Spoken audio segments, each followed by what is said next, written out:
আপনার ছেলে বিদেশে চলে গেল,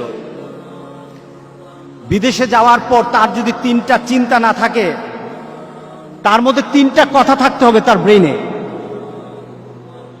কেন এখানে আসলাম, কি করতে হবে, আর এখান থেকে পরবর্তীতে কোথায় যাব। বলেন তো দেখি, এই 3টা চিন্তা নিয়ে যদি কেউ বিদেশে যায়, সে কখনো কি হবে না, বিফল হবে না। তার পাওনা ঠিক থাকবে, তার চিন্তা তার ভাবনা ঠিক থাকবে। একটা মোমেন যদি চিন্তা করে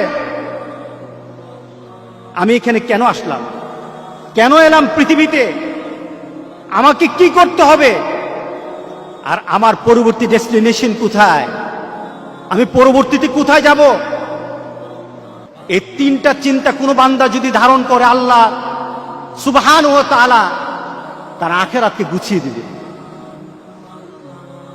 আমাদের জীবনটা কেমন, আমাদের জীবনটা সম্পর্কে আমরা কি চিন্তা করতে পারি। কোনো ব্যক্তি হাতের মধ্যে বরফ নেয়, বরফটা হাতে ধরে রাখলে সে যতক্ষণ পর্যন্ত বরফের দিকে তাকিয়ে থাকে, সে চিন্তা করে আমার ব্যবসা হবে, আমার হাতে বরফ আছে। বলেন তো দেখি, বরফ কি থাকবে?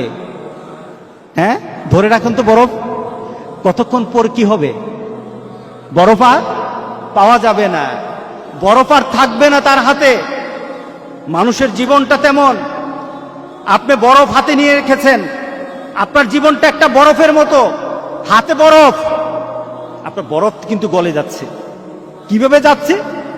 এক একটা মুহররম মাস চলে আসে, 1441 সাল ছিল, চলে গেছে, বরফ গলে গেছে।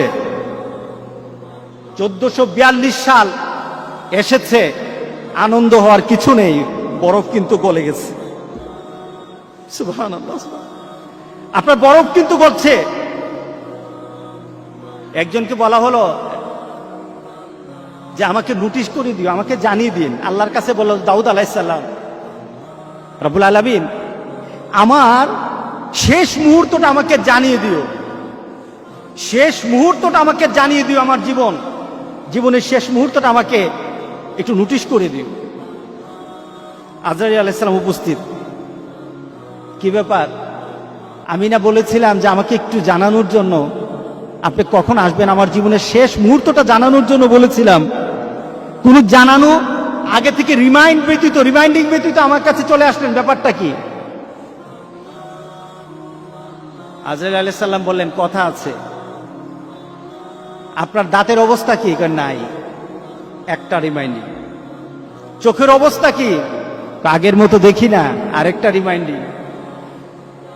আপনার শরীরের শক্তি কোথায়? হারিয়ে গেছে, আরেকটা রিমাইন্ডিং। কে বলেন দাড়িগুলি পেকে গেছে, তার মানে এই নয় তুমি আরো চিন্তা করতেই থাকবে, চলতেই থাকবো। আমার জীবনের গতি আছে, চলতে থাকবো, তা নয়, বরং তোমার প্রত্যেকটা জিনিসের মধ্যে নোটিশ করে করে জানানো হচ্ছে তোমার জীবন কিন্তু শেষের দিকে। এটাই তো আমাদের বৎসর গণনা, এটাই তো আমাদের জীবনের গণনা, এটাই তো আমার নতুন বৎসর আমাকে এই সংবাদ দেয়। এই নতুন বৎসর হয়তো তোমার জন্য আরেকটা বৎসরের সুসংবাদ নিয়ে আসবে, অথবা তোমার এই বৎসরটাই শেষ বৎসর। তোমার 1441 হিজরি ছিল অনেকের জন্য আবার আনন্দের বিষয়। কাদের জন্য আনন্দ? কে আনন্দ করতে পারবে? 1441 সালের মধ্যে যারা এসেছে, যারা ছিল, আজকে যারা নেই, তাদের মধ্যে কাদের আনন্দ? তাদেরই আনন্দ যারা আল্লাহ সুবহানাহু ওয়া তাআলার সেই কথার সাথে নিজেকে মিলিয়ে নিয়েছে। ওয়ালাস, সময়ের কসম, সময়ের কসম, দুনিয়ার পরিবর্তনের কসম। দুনিয়া যে পরিবর্তন হচ্ছে সময় দিয়ে, আল্লাহ সুবহানাহু ওয়া তাআলা ওই সময়ের কসম করে বলেন, ওয়ালাস, আসরের সময়টা কখন বলেন তো দেখি? বেলার, দিনের শেষ বেলা, দিনের শেষ বেলা, ওই সময়টার নাম কি? এরপরে কি হয়? গুরুব, ডুবে যায়। এরপর কি হয়? মাগরিব। মাগরিব না? দেখুন আল্লাহ সুবহানাহু ওয়া তাআলা আসরের নামটা নিলেন সময়কে বলার জন্য, অর্থাৎ সময়টা তোমার এত কম, তোমার সময়টা এত কম, তুমি আসরের সময় মাত্র আছো। একটু পরে কিন্তু সূর্য ডুবে যাবে। তোমার জীবনটা আসরের মতো, একটু পরে কিন্তু তোমার মাগরিব চলে আসবে। অর্থাৎ তোমার জীবনের যে সূর্যটা আছে, সূর্যটা কিন্তু প্রান্তে চলে এসেছে। তুমি সব সময় তোমার জন্ম থেকে তুমি জীবনের প্রান্তে আছো, ডুবে যাবে একটু পরে মাগরিব হয়ে যাবে। এটাই তোমার জীবন, ঠিক না? আসরের থেকে মাগরিব কতটুকু সময়? অল্প সময়। আল্লাহু আকবার, আল্লাহু আকবার, আল্লাহু আকবার।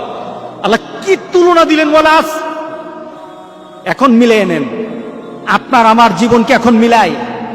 আল্লাহ বলছেন ইন্নাল ইনসানা লাফি খুসর। প্রত্যেকটি মানুষ, প্রত্যেকটি মানব, ইনসান বলা হয়েছে, হিউম্যান কাইন্ড, প্রত্যেকটি মানুষ আল্লাহ বলছেন ক্ষতিগ্রস্ত, সবাই ক্ষতির মধ্যে আছে। আমরা ক্ষতিতে আছি কিনা বলেন? গত বছর 1441 সাল যখন আসে, আপনার দেহের মধ্যে কিন্তু একটু শক্তি ছিল, ভালো অবস্থা ছিল। 41-এর মাঝেই বিশাল পরিবর্তন হয়ে গেল গোটা পৃথিবীর। একটা কষ্টদায়ক পরিবেশ আরম্ভ হয়ে গেল। যার সাথে কথা বলি শরীরটা ভালো না, আগে তো শরীরটা ভালো থাকতো, এখন যেন কেন ভালো না, খালি জ্বর উঠে, ঠিক না?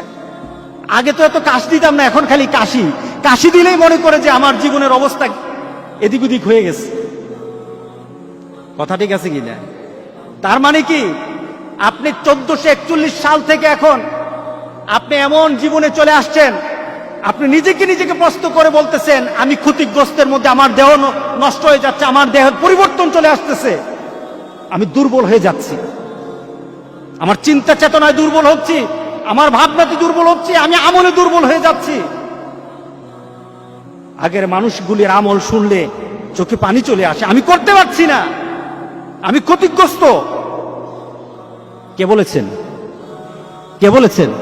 আল্লাহ সুবহানাহু ওয়া তাআলা বলেছেন ইন্নাল ইনসানা লাফি খুসর। পড়েন ইন্নাল ইনসানা লাফি খুসর। আল্লাহ বলেন না, আমার কিছু কিছু বান্দাকে আমি কিন্তু ক্ষতির মধ্যে ফেলে দেব না। আমরা কি পড়তে চাই বলেন তো দেখি? আমরা কি পড়তে চাই যে আল্লাহ বলেছেন আমার কিছু বান্দাকে, তার জীবন, তার যৌবন, তার জীবনের সকল কর্ম, তার আখিরাতকে আমি ক্ষতিগ্রস্তের মধ্যে ফেলে দেব না? আল্লাহু আকবার বলি। আমি তাকে ক্ষতি করব না, দুনিয়া তো ক্ষতি করব না, আখিরাতও তার ক্ষতি হবে না। ইল্লাল্লাযীনা আমানু ওয়া আমিলুস সালিহাত। মিলাই নেন, ঈমান, যার ঈমান আছে। কি আছে বলেন? আমাদের ঈমান আছে কিনা বলেন? আছে, আলহামদুলিল্লাহ। ঈমানটা কেমন? রাসূল সাল্লাল্লাহু আলাইহি সাল্লামের ঈমানের ব্যাপারে বললেন এমন একটা সময় আমার উম্মতরা পড়ে যাবে, আমার উম্মতরা এমন একটা সময় পড়ে যাবে, তখন হাতের মধ্যে জ্বলন্ত আগুন রাখা, জ্বলন্ত কয়লার আগুন রাখা সহজ হবে, কিন্তু আমার উম্মতগুলি ঈমান বাঁচানো তত কঠিন হয়ে যাবে। এটা সহজ, কিন্তু ঈমান বাঁচানো কঠিন। কে বলেন ঠিক আছে কিনা বলেন? আহা, নতুন নতুন ঘটনা, নতুন নতুন কথা। আমরা আমাদের বন্ধু বাঁচতে পারি না, আমরা আমাদের ভালোবাসা কিসের সাথে রাখবো সেটা আমরা ভাবতে পারি না। আমরা কিছু ঘটনা শুনলে আমাদের মধ্যে চেতনা সৃষ্টি হয় না। মনে করি আমার জায়গায় আমি আছি, অন্যের জায়গায় অন্য থাকবে। কঠিন, হাতে জ্বলন্ত কয়লা রাখা কঠিন, সহজ হবে। রাসূল বলেছেন ঈমান বাঁচানো কঠিন। আর এটার সময় এখন গোটা পৃথিবীতে এখন মুমিনের ঈমান নিয়ে খেলা হচ্ছে। মুমিনের ঈমানের অবস্থা নিয়ে এখন তারা তামাশা করতেছে গোটা পৃথিবী। ওরা টেস্ট করতেছে মুমিন কি জীবন্ত মুমিন না মুমিনগুলি মরা মুমিন। গোটা পৃথিবীর ইহুদি, খ্রিস্টান আর হিন্দুরা এখন পরীক্ষা করতেছে আমাকে। এটা আমার রাসূলের কথা। মরে দেখো তোমার শান, তোমার মর্যাদা, তোমার অবস্থান, তোমার ক্ষমতা, তোমার অর্থ, মরে দেখো। তুমি যদি নিজের জীবনকে মূল্যায়ন করতে না পারো, আল্লাহ যেটা বলেছেন ইল্লাল্লাযীনা আমানু, যদি ঈমানদার না হয় মরো, তুমি কতটুকু ক্ষমতা, তোমার কতটুকু অর্থ, তোমার কতটুকু গাম্ভীর্যতা, তোমার কত মর্যাদা। ফেরাউন, সাদ্দাত, নমরুদ তো দুনিয়াতে থাকতে পারে নাই। কথা ঠিক আছে কিনা বলেন? ফেরাউন, সাদ্দাত, নমরুদ তো দুনিয়াতে নাই। আছে নাকি? ফেরৌনের বাড়ি আছে, সাদ্দাতের বাড়ি আছে, সম্পদ ছিল কিনা বলেন? সবই তো ছিল, কিন্তু তারা কি লাভবান না ক্ষতির মধ্যে আছে? ক্ষতির মধ্যে আছে। আল্লাহু আকবার, আল্লাহু আকবার। ইল্লাল্লাযীনা আমানু, যারা ঈমানদার, আল্লাহ বলেন তার কোনো ক্ষতি হবে না। 1441 সাল চলে গেছে, ক্ষতি হবে না। 1442 সাল চলে যাবে, ক্ষতি হবে না। 1443 সালে সে থাকলে থাকুক, আমার ফয়সালা, আল্লাহর ফয়সালা। আল্লাহ বলেন আমার ফয়সালা হবে, কিন্তু তার মধ্যে যদি ঈমান থাকে তার কোনো ক্ষতি হবে না। আল্লাহ সবাইকে কবুল করুক। আমিন বলে, আমিন বলে, আমিন বলি।